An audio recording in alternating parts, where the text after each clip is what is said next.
Welcome to Bloomberg ETF IQ. I'm Scarlett Fu. And I'm Katie Greifeld. And Scarlett Fu, what a big week we have ahead of us. I know. Earnings galore. Alphabet on Wednesday. That's going to set the tone for all of tech. Absolutely. We also have Intel, Tesla in there. So let's get to the biggest stories right now in the nearly $22 trillion global ETF industry. U.S. stocks are higher right now on the hopes for a revival of a peace deal between the U.S. and Iran. Now, this comes even as bearish bets across U.S. stocks are surging to a record. The first leveraged single stock ETF to go bust in the U.S. The Granite shares 2 times long LCID daily ETF, which bet on the luxury EV maker Lucid, blew up after losses drove the fund's net asset value below zero. Now, in addition to discussing that, we're also going to speak to Nadine Chakar of DTCC Digital Assets on the tokenization of ETFs. All of that and more coming up. But as always, Eric Balchunas from Bloomberg Intelligence. He's here with us now, and he's looking at the flows. Eric, what do you got? Katie, Scarlett, thank you. So let's look at the leaderboard here. SPY with a massive amount. You never quite know what's going on because so much money comes in and out, but seems a little bit like traders buying into the S&P. Now, SOX is interesting. I'm going to go over this in a minute, but the amount of money going into semis in particular relative to their size is ridiculous. This is clearly some dip buying here, right? Because they've been beat up lately. So there is definitely people trying to play that. Now, South Korea, this is EWY, also a dip buying opportunity because it has those 2 big memory chip makers in there. A little more in VU, Chakar, that's like every week. SPY-M, same deal. This is just like beta, cheap Vanguard type flows. Soxel also, triple leveraged, and DRAM. So a lot of buying the dip in chips. Let's look at the outflows here. And you will see it's a little bit mixed bag here. So I would say it's totally bullish because you have money coming out of IVV. Money out of small caps, which we'll discuss later in the show. Someone's going to make the case for those. They never seem to really win over the minds and hearts of investors. Some money out of ARK. We talked about last week. That was money coming in and out really quick, so not really stable flows there. And then IQM, that's a money market fund, a little bit out of Qs, et cetera. So I want to go over this chips and tech situation because I was looking at the sector flows, which I do from time to time. And a lot of times it just looks like this. You know, it's hard to see any real trend, but these are sector flows. But look at this red line here, woof, right? And what really struck me is that July has like a week left, and we're already at a record flow into tech ETFs, right? 20 billion. You can see how much more that is than the historical average for tech or the other sectors. So even though we've had this sell-off and everyone's sort of like poo-pooing AI and tech stocks at this point, Katie, the traders and the retail investors clearly buying the dip, hoping for a big rebound. Yeah, absolutely. The money just continues to pour into tech despite those big question marks. Eric, thank you. Joining our conversation now, I'm pleased to say, is Sam Huszczo. He is founder and CIO of SGH Wealth Management, joining us on set. Sam, it's great to see you again. Hey, Mercury must be in retrograde again. I'm back, so get your sage out, whatever it might be. But there you go. When you were talking before, people are selling off. It's like, why don't people believe in this bull? You know, it's any old bull is going to have some scars on it. Mm-hmm. This is like, to me, the Keith Richards of rallies. You know, he's smoking, he's drinking, he's partying his whole life. He's still alive. Yeah, and he's healthier than people 30 years younger than him. So why can't we just look at it and say, hey, be thankful that earnings are growing faster than the stock market? We're seeing valuations come down,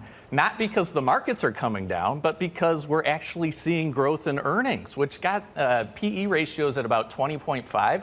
You know, it's overvalued, but it's not crazy. And usually in a zone like this, the 3-year mark is usually where it's a hurdle. After you get the 3-year mark, historically, these markets go usually to 4, 5, 7 years. They don't usually just stop right here. So I think people need to get on board with this. What's that Steve Carell gif? Thank you. You guys are speaking the same language. Oh, my God. Every single column I see is, it won't last. This is a worry. That's a worry.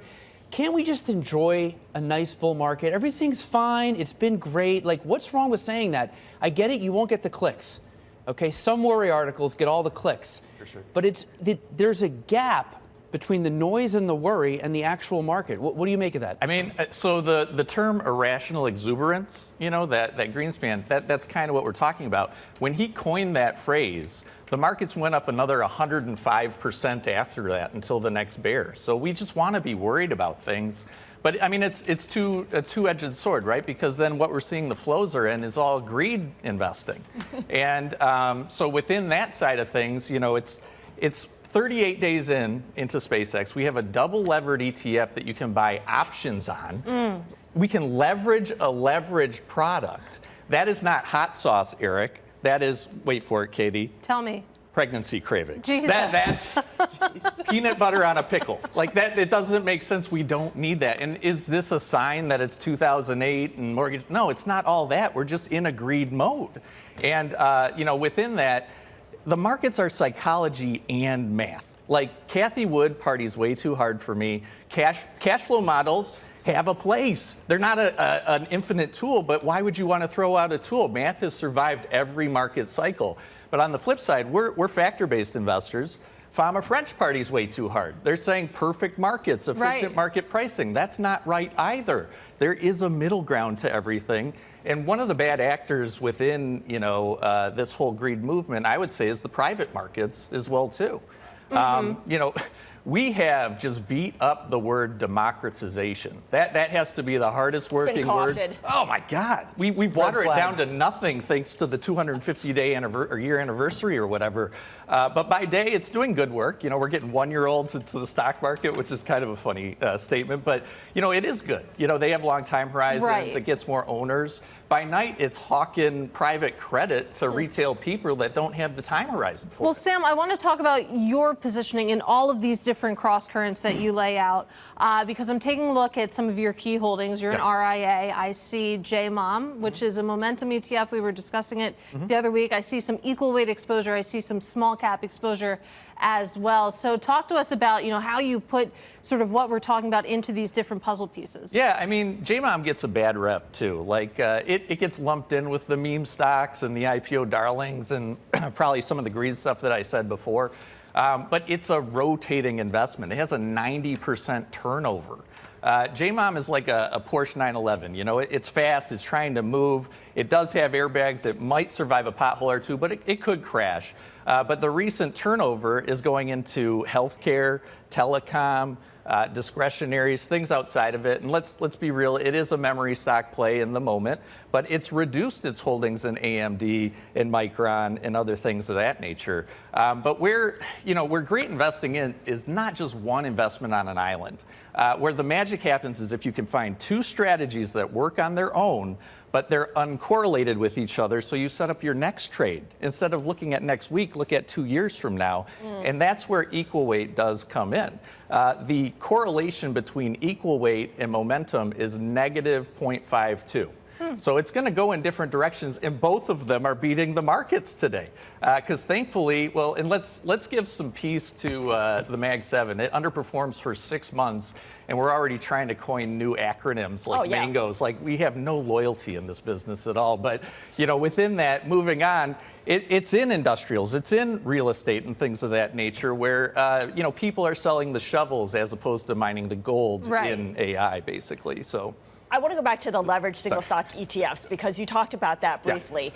South Korea is going to halt new listings of those. That's a pretty clear sign to the U.S., isn't it? Yeah, I mean, of course, but it's not going to stop us. Like, the argument years ago was, hey, should we even have active ETFs? And now the argument is, should we have ETF parlays? You know, like, hey, if SpaceX goes up 2% and the Fed lowers rates 0.25, you get 10x your money or something like that. It's just, it's getting out of hand. It's getting out of hand. And so I would say that's where you just notice emotions. Again, don't get away from your math, but say, hey, if greed is creeping into the marketplace, why don't we get into some other areas from an emotional standpoint as opposed to chasing that shiny object for forever? Right.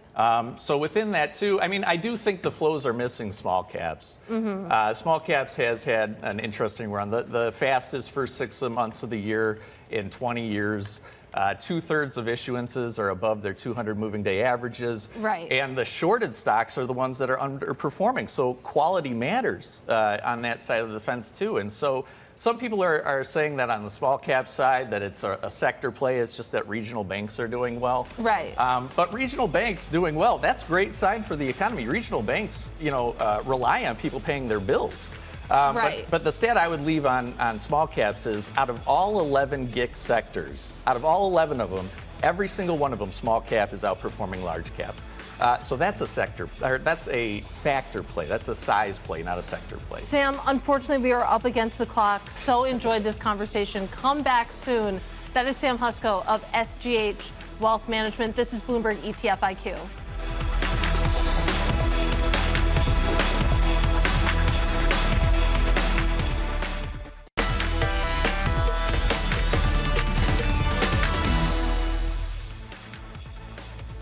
Welcome back to Bloomberg ETF IQ. I'm Katie Greifeld.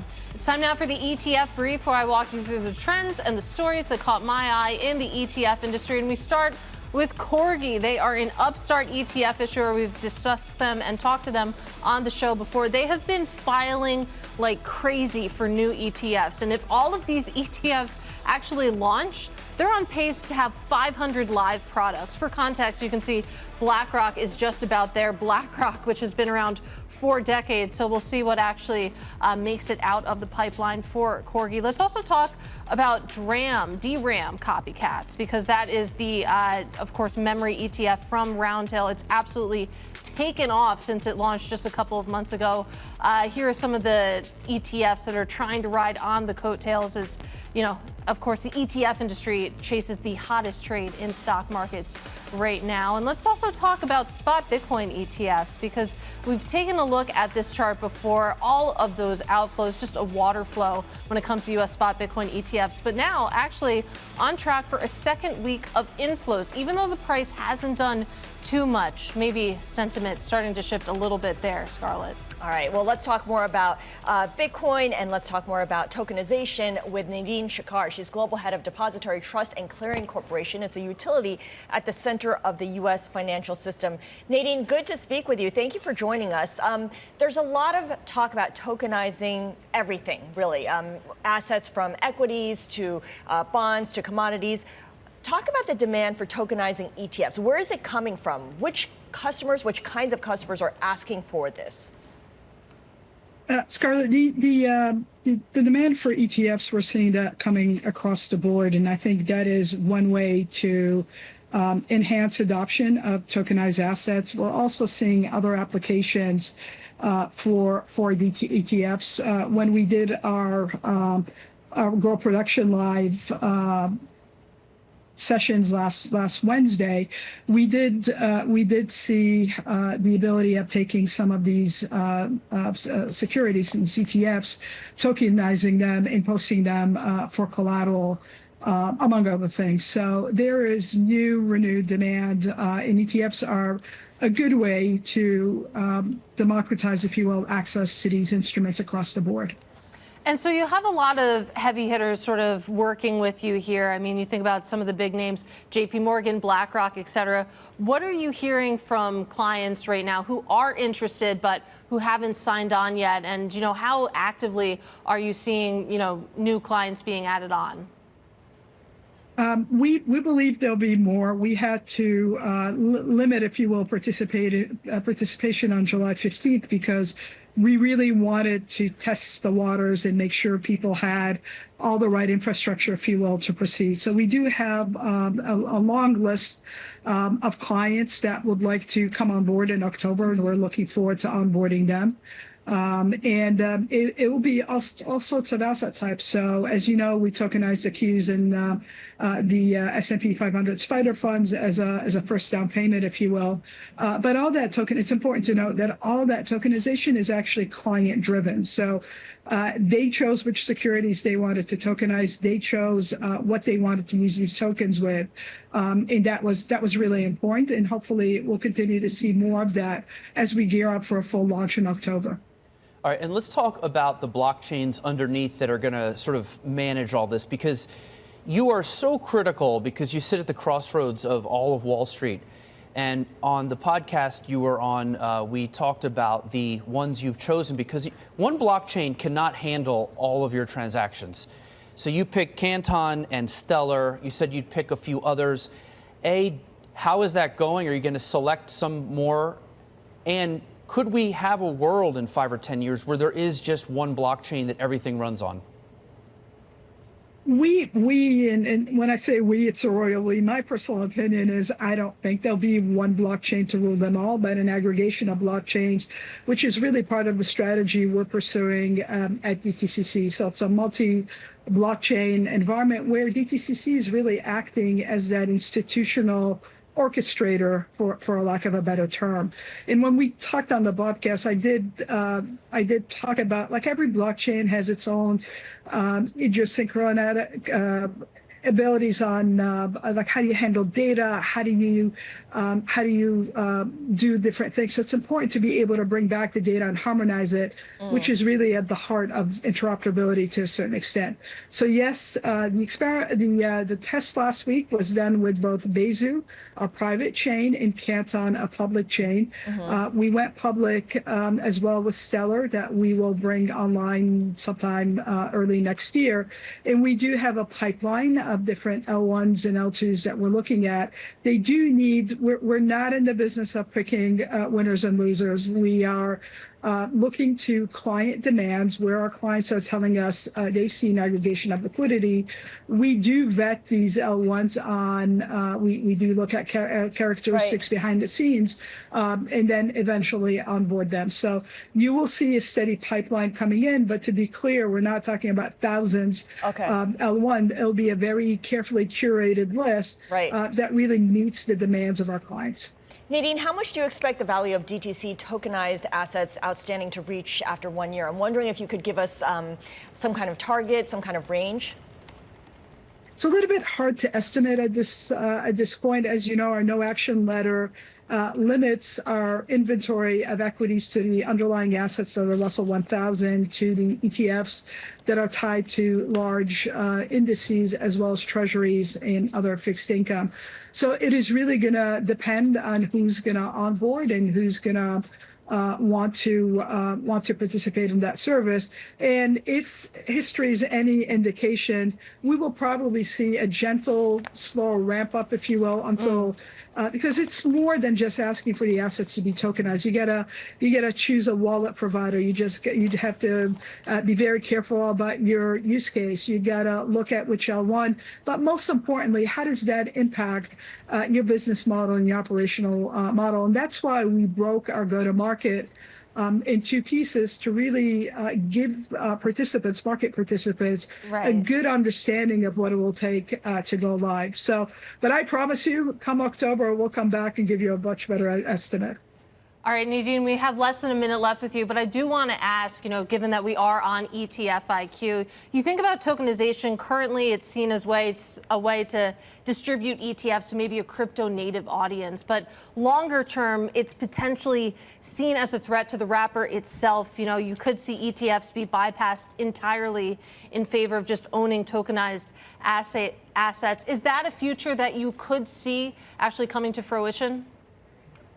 I think it's long away from where we are right now. I think we'll still continue to see tokenized ETFs. And maybe at some point we'll start to see more digital issuance. But at this point in time, being able to distribute these ETFs to a broader market, both in the U.S. and outside, to be able to drive it efficiently is what we're seeing our clients caring most about right now. Nadine, thank you so much. Nadine Chakar of DTCC. This is ETF IQ.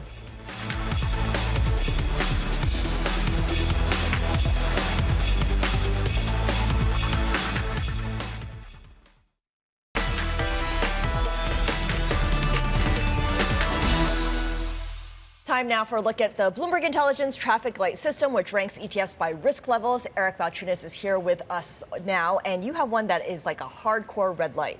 Yeah, well, which means it's extra risky. It's actually deceased. Oh, that's how bad it got. We're going to do a post-mortem. It ran the red light. Yeah, well, it lived life in the red light zone, which, again, can go bad. So this ETF, LCDL, it's the 2X Lucid. You brought it up earlier. This EV maker was like maybe going to go bankrupt, but then they pulled back. But the stock rebounded. But when that day where the story was out that they were going to go bankrupt, the stock went down like, I don't know, 50, 60%. Okay. Well, that sent this ETF down below 50% because it's 2X. Two times. Yep. And it is no more. In the prospectus, they have a termination event. If the stock loses more, the ETF loses more than 50%, it will just liquidate. Right. And that's what happened. And so this can happen. Aaron Brown was on last week. He was right. You know, this is where it's going to happen. These high-flying 2X stocks, not in the big mainstream leverage world, but these little ones. So we have our first casualty. We'll see if we get any more, but this is why it's a red light. Yeah, and it's interesting to see this happen in the U.S. because you think about Europe where you can go 3-4 times leverage on single stock funds. It's a bit more of a common occurrence over there. Yeah, it's common over there, but over there, it's like the wrong market for leverage. There's no degens in Europe. They're very little.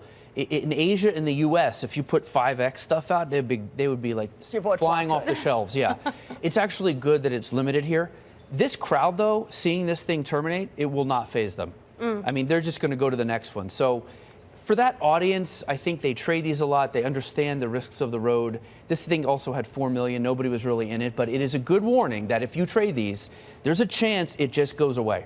It is so interesting, though, that it's seen sort of as the cost of doing business. It's not necessarily going to deter this behavior. Eric, really interesting stuff. Of course, you can look at the traffic light system on your terminal at BI ETF Go. Now, coming up on Bloomberg ETF IQ, we're going to speak to Jodi Love of T. Rowe Price on their small mid-cap funds next. This is ETF IQ on Bloomberg.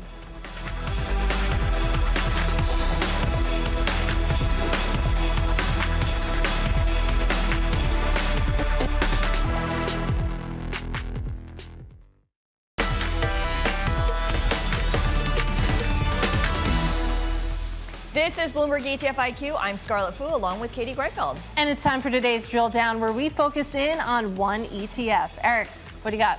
Today, Katie, very simple one today. Old school active ETF from T. Rowe Price. Most people know this firm. It's almost 100 years old, this firm.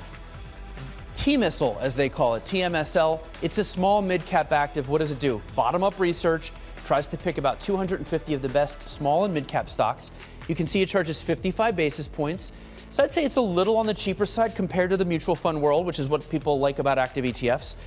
It's got 2.6 billion. Who knew? This is one of those, it grows up so fast because I would not have guessed it was that big already. Let's look at the cross-section of the sectors. Small, mid-cap, the key is which sectors are you choosing the stocks from. So if you look on the 4DS page, you got some biotech, electrical, banking, REIT, machinery, insurance. So it's like semis, right? The hot sector tech trade is only 4%. So again, you're going to maybe have a different profile here, but I would assume you want that. Let's look at the performance of this. It's a 2 years oldish, and I basically put IWM, which is the iShares small cap. I also put their index, which is the Russell 2500, and SPY. And you can see it's up 71% since it came out, beating both its index and the small cap. That's the key thing. And it's almost as much as large, right? Large obviously has been the king for many years, but to beat these two, that's good, Katie, and that is probably why it has $2.6 billion already. Absolutely, Eric, thank you. And joining us to talk about this ETF, I'm pleased to say, is Jodi Love. She is portfolio manager over at T. Rowe Price. Great to have you back on the program with us. So over that time frame, of course, you're beating your indexes. Then you take a look at the one-year performance, and you're beating the S&P 500 by a pretty healthy margin as well. So talk us through, where you're picking and choosing your spots in that small mid-cap range right now. Sure. Thanks so much for having me on again today. Recent years, as we know, has been driven extremely by narrow leadership in mega cap and AI tech. And in 2026, we've really been starting to see that broadening out. I think a previous guest noted that our benchmark is up about 20% year to date versus the large cap indices just below 10%. And so my goal today is to really talk about why investors should use SMIDs to continue to build genuine breadth in their portfolio. So as you mentioned, Eric, we do have a fair amount of exposure in semis and AI, but it's really those picks and shovels names that are being the beneficiaries of all the CapEx spend of the mega caps. But this is truly a diversified portfolio. Our highest overweights right now from a sector perspective are industrials, leaning into aerospace and defense, financials, regional banks in particular, healthcare, we're overweight biotech. So we really want to offer our investors a very strong breadth of different areas. We're not just levered to the AI craze, where if AI continues to work, we'll have a big win. We really are, as Eric mentioned, bottoms-up fundamental stock picking to find the best ideas within the SMID universe. So we talk about how we're really entering the heart of earnings season. Alphabet is going to be reporting this week. That's going to set the tone for the hyperscalers, for big tech overall. What does the earnings picture look like for small caps? Because less attention is paid to the fundamentals of small caps when the big caps are doing well. It's so true, and we focus on this excessively at T. Rowe Price. And small and mid caps are trading anywhere from a 20 to 35% discount to the large cap indices. And there's a reason for that. A lot of names have seen some multiple expansion, but for 10 quarters in a row, small and mid cap estimates went down. Every quarter they'd report and future numbers would come down. Finally, when fourth quarter earnings were reported in the first quarter of this year, we started to see that inflection. And so if you look at consensus through the rest of 2026 and into 2027, we are going to start to see a large resumption and a big earnings acceleration of small and mid caps, which should ultimately drive the stocks much higher. And importantly, because of the valuation discount, you're starting at a much, much lower base. So you're getting a big earnings acceleration. Hopefully we will see some good numbers. We think there will be continued spend from Google and the hyperscalers, and we are trying to reflect that not only in some of the technology stocks, but in other parts of the portfolio that are also starting to benefit from this diversification away from tech all the time. Yeah, so your job is to outperform a small cap index. That's one thing, but then you've got to sell small caps. I have made this metaphor for many years now that small caps are like college basketball. The best high school players go right to the G League, or they're one and done, or they go right to the NBA like Kobe and LeBron. You know, these big companies, they either get bought up by the Mag 7, which has acquired 850 companies, or they wait till they're really big like SpaceX and go right in as a large. Thus, small caps doesn't have future stars anymore to give it that oomph. What do you say to that? We think we have found quite a few future stars. A lot of the tech names actually that just exited the Russell 2500, SanDisk and Ciena and Fabrinet, some names that we identified really early on. We redeemed those out using the ETF mechanism and redeem those gains. And so now we're finding new children. So I've covered SMID for the majority of my career. It's really hard to watch your children go to college or to watch one of your basketball players, go to the NBA. And that's the beauty of our platform, is we really believe that we continue to find these names, whether they're in biotech. We had a big biotech takeout stock, Crinetics, a few weeks ago, to your point, was bought out by Vertex. So we really believe that there's always names coming in. There's been a lot more IPO action. Right. I think when I was here, maybe just over a year ago, it was pretty slow lull. And this year, I think we've had some small mid cap IPOs almost every single week, a lot in industrials. And so SpaceX gets the big news, but we think we have a great portfolio full of names that will hopefully continue to outperform and serve our clients well. Right, it's an important point. It's not just, the mega IPOs that are coming out of the pipeline. You also have some of those smaller names coming back as well. But when it comes to the idea of selling small caps, I feel like something we talk about on this show often is that even when you have the outperformance, it's hard to attract the eyeballs to small caps. Obviously, your fund that we're talking about here, you're just over 3 years old. You have $2.7 billion of assets. So you're doing fine there. But overall, what do you make of that? Why is it hard to see these broad-based inflows into small caps more generally? I think in the ETF landscape, this is a truly active ETF. There aren't that many truly active ETFs. And because of the breadth of our platform, and we are benchmark aware, we know what is in the Russell 2500, but we're not benchmark hugging. We're not trying to follow a factor. And we use the depth of our research platform to find ideas to put into TMSL. So we have almost close to 80% active share in our ETF because we're truly stock picking. And we have the platform that allows us to do that. So yes, hopefully our small caps grow into large caps and we have to sell them and say goodbye, and then we can buy them in some of our large cap funds. And sometimes the names don't work out. Right. I think as somebody that covered SMID caps for 20 plus years, you have to recognize that they're not all going to work, and you sell them and you move on and you reallocate that money into other areas. And I think Sam mentioned, which we talk about this all the time, small caps have underperformed large for almost 2 decades. Right. And usually, though, when we start to see that inflection, which we've seen this year, that tends to be a multi-year run. And all these underlying fundamental things like the earnings growth, the valuation discount, the fact that a lot of SMID names are levered to U.S. domestic policy now, these should all be really important tailwinds for TMSL specifically and our SMID portfolio.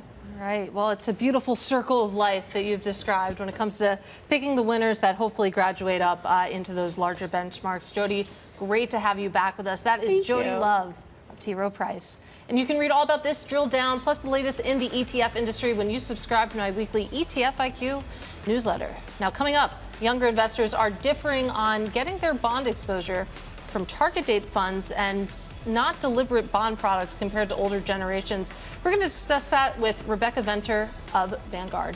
This is Bloomberg ETF IQ.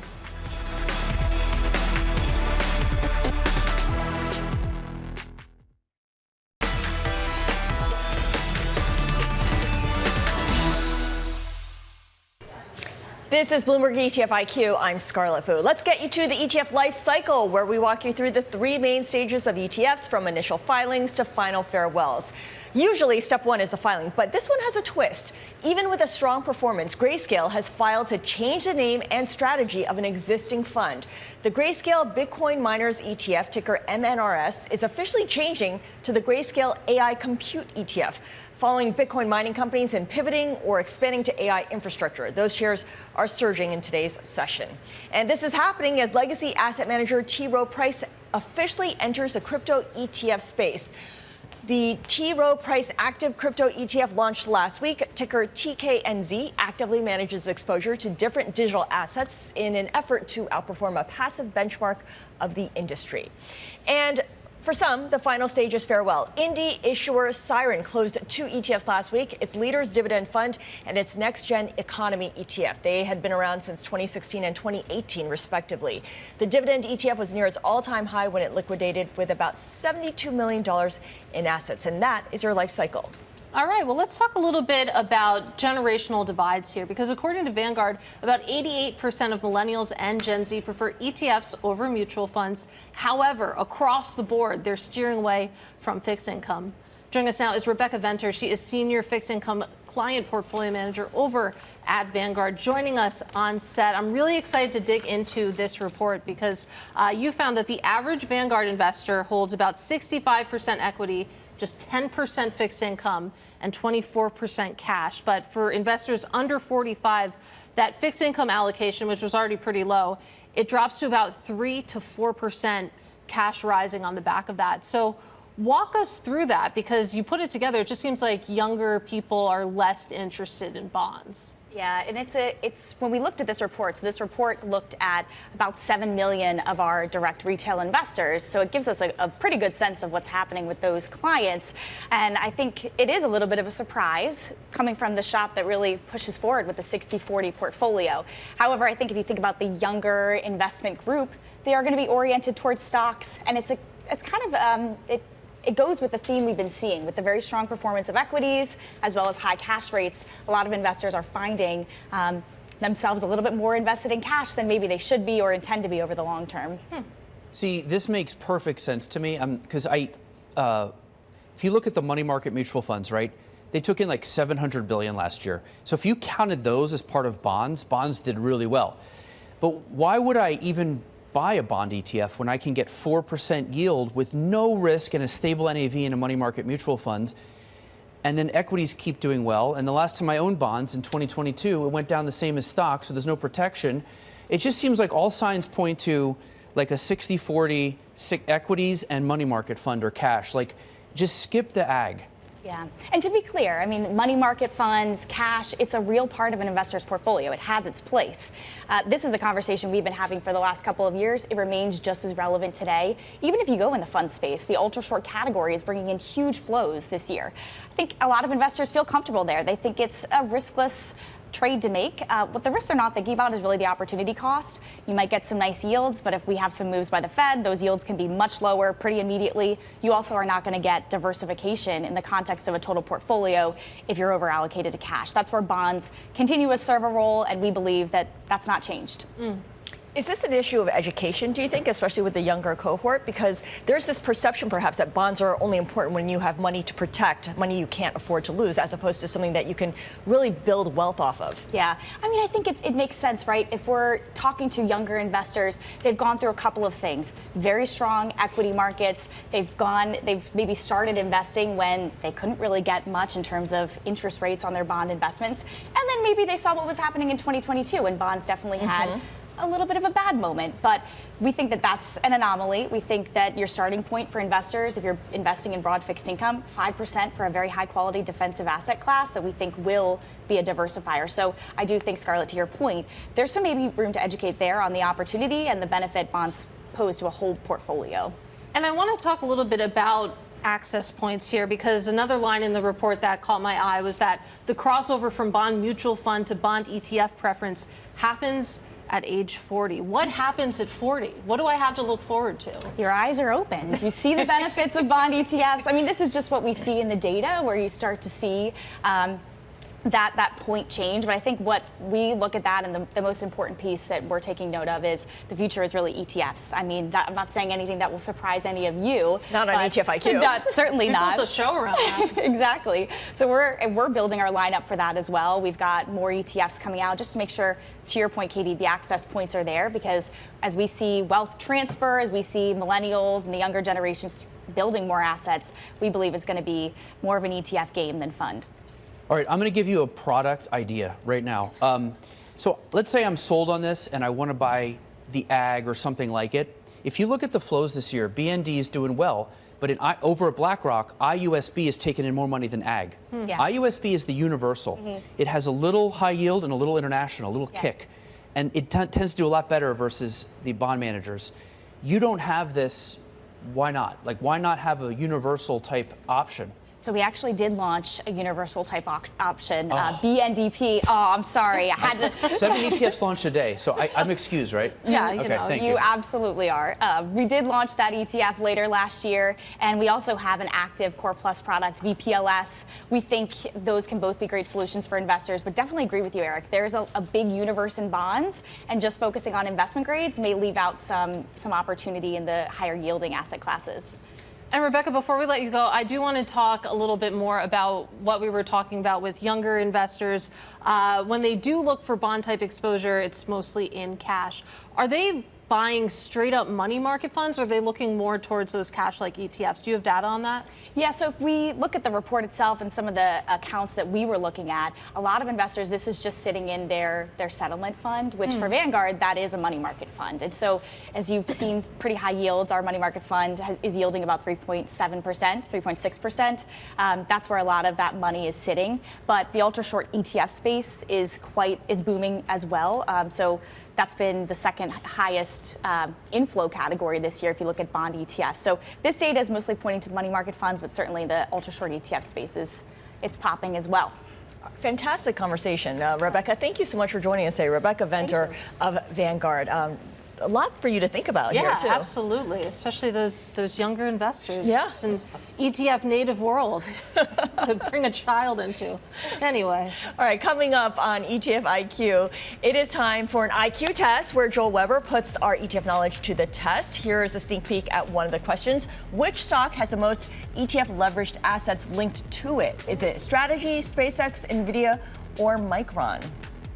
That's a good one. Man, that's good. It's tough. All right, we'll be back with more.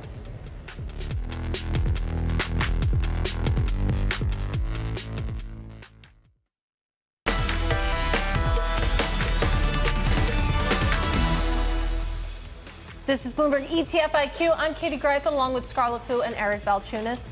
And it's time now for an IQ test where Bloomberg's Joel Weber is going to see whether we really know our stuff when it comes to ETFs. Joel co-hosts the Trillions podcast with Eric, also the head of games at Bloomberg. I remain tickled by that. Joel, what's going on? You were 3 for 3 last week. It was really impressive. And this is your last one for a couple months. I so know, let's see I know. if maybe you can go It will not 2 go in a as row. well. Okay, well, we've got a first question for you. Which financial instrument does JEPI, which is a JP Morgan ETF, primarily use to implement its covered call strategy? Is it A, total return swaps, B, equity-linked notes, C, futures contracts, or D, equity index futures? Scarlett, Oh what do you boy, think? that's a meaty This is one. insanely nerdy. Yeah. Good God. I'm actually going to give a hat tip to the Bloomberg Intelligence intern, Denzel Kodua, Well done. who wrote all the first and the second one. Just throwing a grenade in there. Sarpong, yeah. Okay, I'm going to go with total return swaps. Katie? Gosh. I'm going to go with equity index futures. All right, I'm pretty confident. Equity-linked notes because it's better on for taxes. B. Let's see. Denzel. Throwing a bone to the boss. That Good game. Yeah, okay. Question number 2, also from Denzel. Which country typically has the largest weighting in the VanEck Africa Index ETF? Ticker is AFK. A, Nigeria, B, South Africa, C, Egypt, or D, Kenya? South Africa, B. I'm going to say South Africa as well. I want to say that. Feels like a red herring. I'm going to go with Egypt, C. Wow. Okay, and let's see. Damn, I overthought I it. needed that. I mid-witted it. Sometimes you can think I too know. hard about Okay, it. it's 1-1. Let's see Feels good. if they were paying attention during the tease. Which stock has the most ETF leveraged assets linked to it? A, Strategy, B, SpaceX, C, NVIDIA, or D, Micron? B, SpaceX. No, wait, hold on. D, Micron. Do we go for that? Do we let her I'll have go like? let her. Okay, We'll all slide. all right. Thank you. I'm going to say NVIDIA. It should be NVIDIA, but I think it's Micron because that's how insane that stock is. That's what you said too, right? I said, yeah, I switched it from B to D. Okay. Let's see what the answer is. Survey says? Oh, Micron. Good save. Thought it hadn't been hot for long enough, but I was wrong. It was like I the thought too OG much. of the hot ones. I know. Yeah. You can't overthink it, So ever. if you like playing this, play more at QuizGo on the terminal and also online at bloomberg.com/pointed, where you can play around with some leverages in our other news quiz. All right, Joel Weber, great stuff. Thank you, as always. Quick personal announcement. I don't know if the audience has noticed, but I'm very pregnant at this point. So this will be my last ETF IQ for a while. I'm going to miss the both of you very much, but I know that it's going to be a great show in my absence. So You'll be back in 2027. I'll be back in 2027. That does it for this edition of Bloomberg ETF IQ. I'm Katie Greifeld along with Scarlett Fu and Eric Balchunas, and this is Bloomberg. We'll miss you. I'll miss you.